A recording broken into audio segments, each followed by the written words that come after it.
use graphing calculators as much, just because they're shared in between classes, but it's just as good to use your Desmos, okay?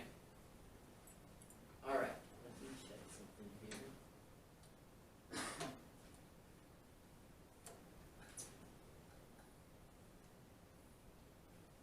are we doing on time? I think we can get in last one. We're going to do this one real quick, and then we'll call it good.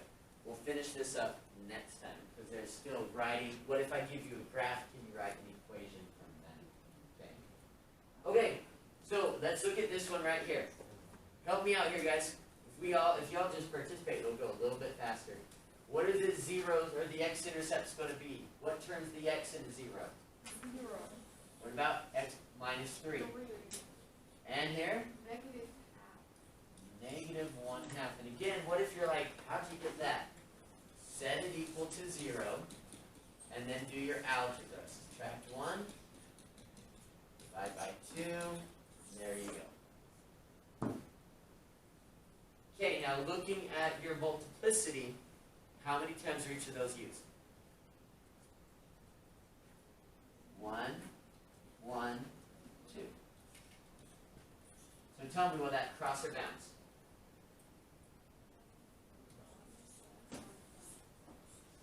Based on if it's odd, crosses, even, bounces. Boom, there we go.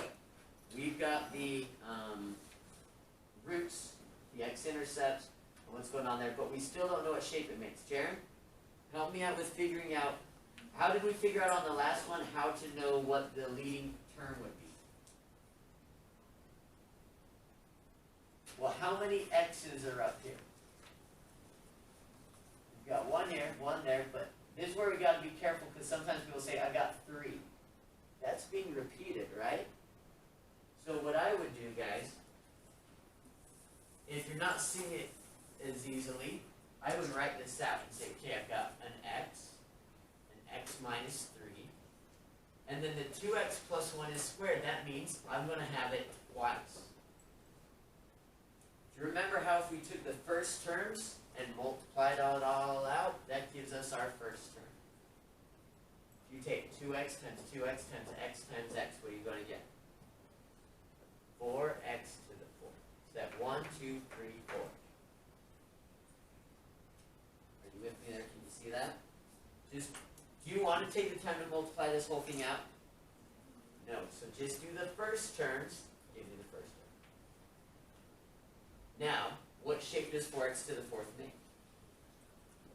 It's going to be a U shape. Now, what about the y-intercept? Well, hey, this right here, this x, that meant that 0 was an x-intercept. If 0 is your x-intercept, then that means 0 is also your y-intercept. So, we're good on that one. Let's put this together and get a graph. So here's our roots. We got our multiplicity. What did we say the degree was? 4 with a positive leading coefficient, so it's making a U. And since the x-intercept was 0, the y-intercept is also going to be 0. So let's just place that down, graph it, and we are good. So I've got an x-intercept at -1/2, where it is going to bounce. 0, it's going to cross. And 1, 2, 3 is going to cross as well.